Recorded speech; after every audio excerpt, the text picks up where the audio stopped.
Hi guys, welcome to my YouTube channel English Abhimanyu. मैंने आपको अनेक वीडियो व्हाइट बोर्ड के माध्यम से दिया है। आप लोग उसको देखिए, अधिक से अधिक सब्सक्राइब कीजिए और मुझे लगता है कि आपको समझ में आ रहा है, क्योंकि आप लोग जो है कुछ प्रतिक्रियाएं हमें दिखा रहे हैं। अब जो है इन्फिनिटिव, जो पिछली क्लास में मैं इन्फिनिटिव पढ़ाया था, तो इन्फिनिटिव के बाद जिरंड का नंबर आता है।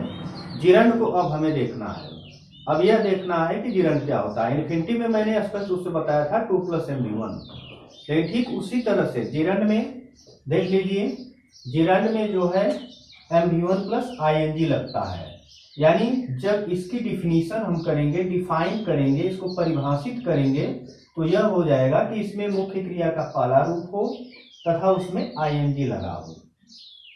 किंतु जब हम इसका हिंदी में अर्थ लगाते हैं तो मुख्य क्रिया के अंत में ना, नी, ने इत्यादि शब्द आते हैं और यह कर्ता का कार्य करता है। Means it's a work as subject. यह कर्ता की तरह कार्य करता है, जिरंड कहलाता है।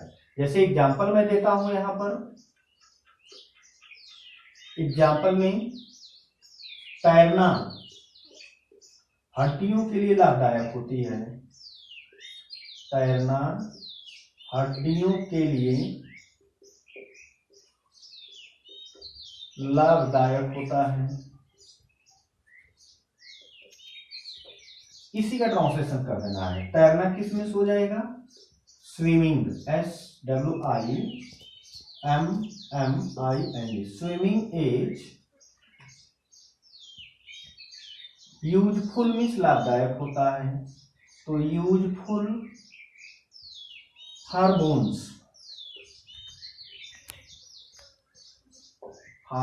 Bones, swimming is useful for bones. अब इस एग्जाम्पल में यह हमें देखना है कि स्विमिंग क्या है। स्विमिंग जो है मुख्य क्रिया, स्विम मुख्य क्रिया का पहला रूप है, उसमें ING लगा हुआ है और इसके बाद इज क्रिया आई हुई है, इसलिए स्विमिंग जो है सब्जेक्ट की तरह कार्य कर रहा है। किसकी तरह? सब्जेक्ट की तरह कार्य कर रहा है, तो हम इसे जिरंड कहेंगे। ऐसे वाक्यों की बनावट को हम जिरंड कहेंगे। और धूम्रपान करना स्वास्थ्य के लिए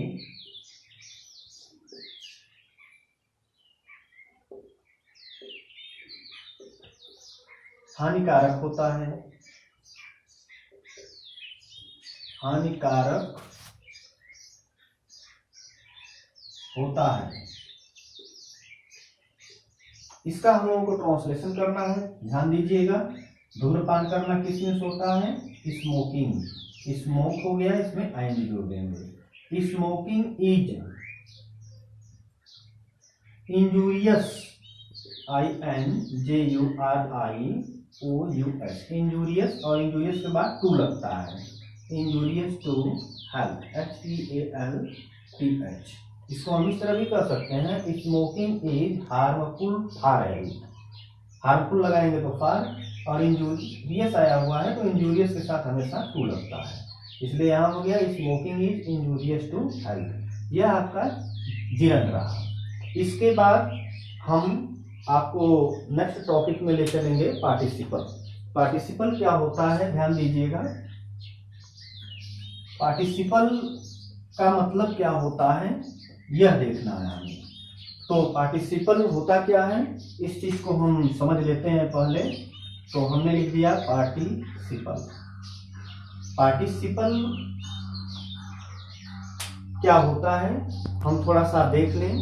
यानी वे शब्द जिनमें क्रिया के साथ साथ एडजेक्टिव का लक्षण आए, वे शब्द जिनमें क्रिया के साथ साथ एडजेक्टिव का लक्षण आए, उसे हम पार्टिसिपल कहते हैं। इसको हम इस तरह भी लिख सकते हैं, verb plus adjective equal to participle. इस तरह भी हम कह सकते हैं कि वे वाक्य जिनमें क्रिया के साथ साथ कोई एडजेक्टिव आए, पार्टिसिपल होगा। चाहे वे शब्द जिनमें क्रिया के साथ साथ एडजेक्टिव का लक्षण दिखे, पार्टिसिपल कहलाता है। जैसे एग्जाम्पल हम दे दें, एग्जाम्पल क्या होगा, मेरे पास एक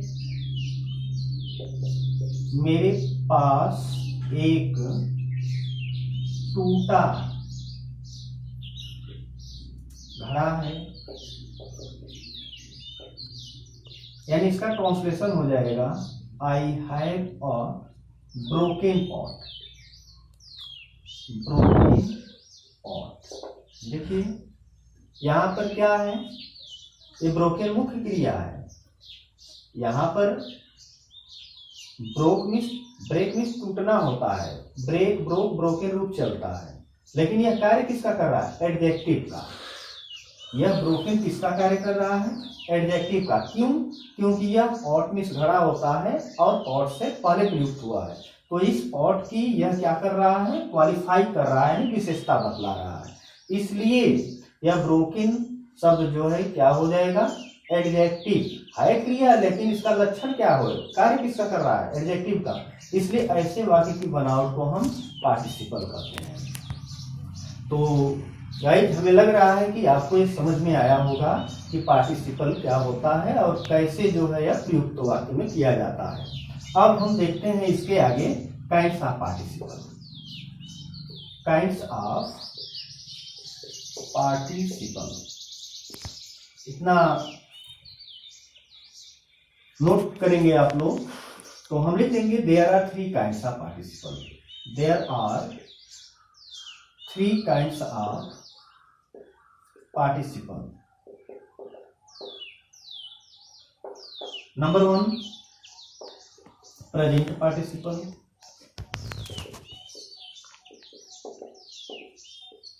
number 2 past participle, and number 3 perfect participle. इसको हम पास्ट परफेक्ट भी कहते हैं। इस परफेक्ट पार्टिसिपल को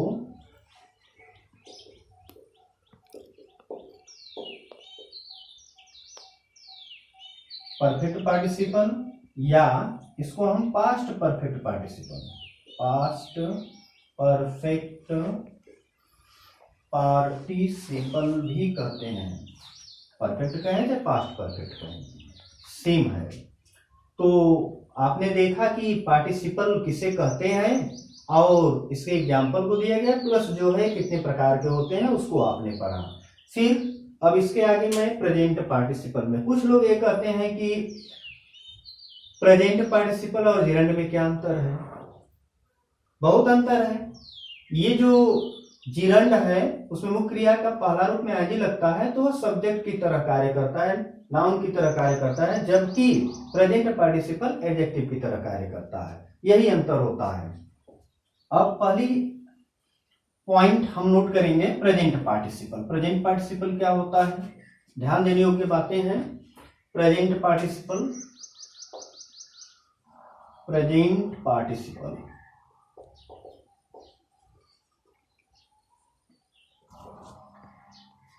प्रेजेंट पार्टिसिपल में हम थोड़ा सा डेफिनेशन के बारे में चर्चा कर लेते हैं।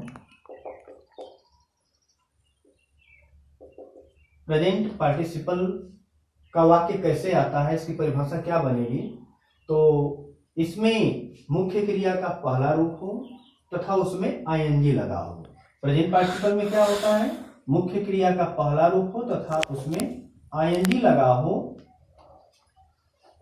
किंतु जब हम इसका हिंदी में अर्थ लगाते हैं तो मुख्य क्रिया के अंत में ता ती ते के साथ हुआ हुई हुए इत्यादि शब्द आते हैं। जो मैं मुंह से बोल रहा हूं, जो आवाज परिभाषित इसको कर रहा हूं, उसको आप वीडियो को प्रेस करके रोक कर लिख सकते हैं। तो जैसे एग्जाम्पल हम लेते हैं, एग्जाम्पल में क्या हो जाएगा, ध्यान दीजिएगा। जैसे मैंने दे दिया कि घर जाते हुए,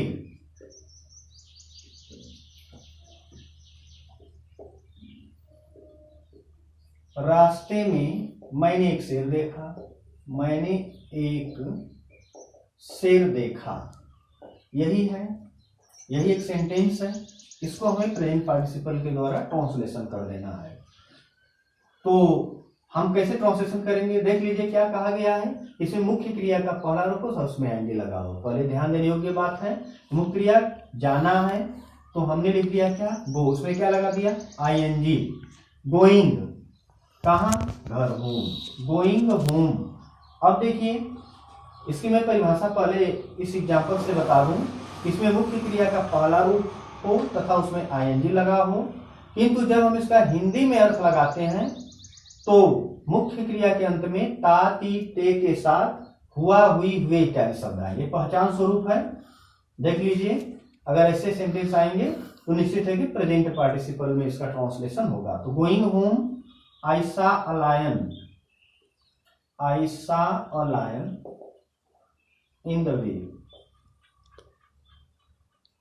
ये ट्रांसलेशन बनकर आ गया।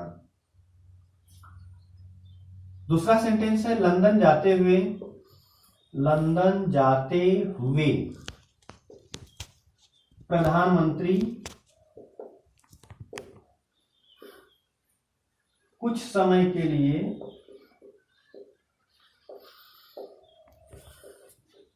इटली में रुके, इटली में रुके, इसका ट्रांसलेशन कर देना है। तो अब बहुत आसान हो गया, क्या हो जाएगा गोइंग टू लंदन। एक बात आपको खटक रही होगी कि होम के पहले टू नहीं लगाए हैं और लंदन के पहले टू लगा दिए हैं। तो ये तो पता है होम जो है इंट्रांसिटिव वर्ब है, तो यह कोई प्रीपोजिशन स्वीकार नहीं करता है, करता है तो कभी कभी ऐड कर लेता है। लेकिन ये स्थान का नाम है या दूरी प्रकट करा रहा है, बीच में अलगाव है, इसलिए प्रीपोजिशन टू का प्रयोग हुआ है। तो going to London, the PM means the prime minister, PRIM prime minister, stayed STAYED stayed in Italy for some time।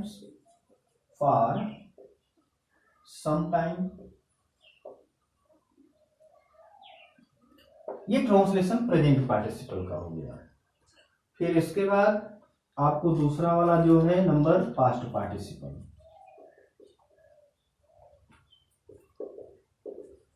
Past participle में क्या होता है,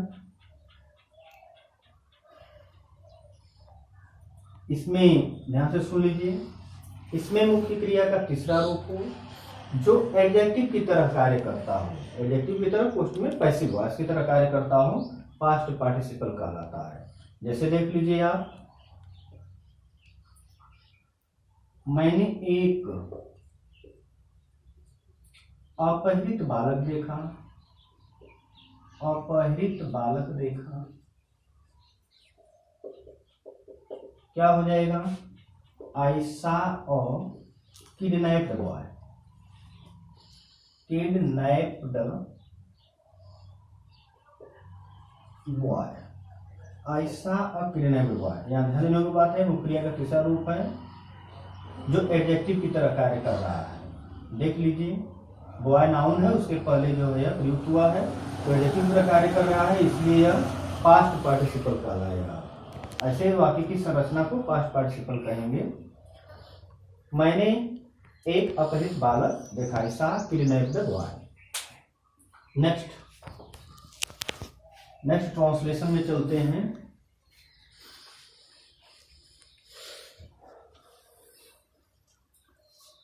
अब लिखेंगे perfect participle. Perfect participle, perfect participle वाले वाक्यों में हम हैविंग प्लस MV3 का प्रयोग करते हैं। Having plus MV3 plus noun या ऑब्जेक्ट जो भी हो, ऑब्जेक्ट या इसको हम नाउन भी कर सकते हैं, नाउन प्लस डाटा डाटा। इस तरह वाक्य का स्ट्रक्चर होता है। जब वाक्य एक्टिव वॉइस में होता है तब, जब वाक्य पैसिव वॉइस में हो जाएगा, पैसिव वॉइस में जब वाक्य होगा तो हम क्या करेंगे, पैसिव वॉइस में जब वाक्य होगा तो हैविंग के बाद बीन का प्रयोग करेंगे, फिर उसके बाद MV3 प्लस ऑब्जेक्ट या नाउन प्लस डाटा डाटा। इस तरह जो है इसका स्ट्रक्चर होगा। और परफेक्ट पार्टिसिपल के वाक्यों से पता चलता है कि इसमें कोई भी कार्य बीते हुए समयों में कंप्लीट हो गया है। जैसे घर पहुंचकर मैंने स्नान किया, एग्जाम्पल देख लीजिए। घर पहुंचने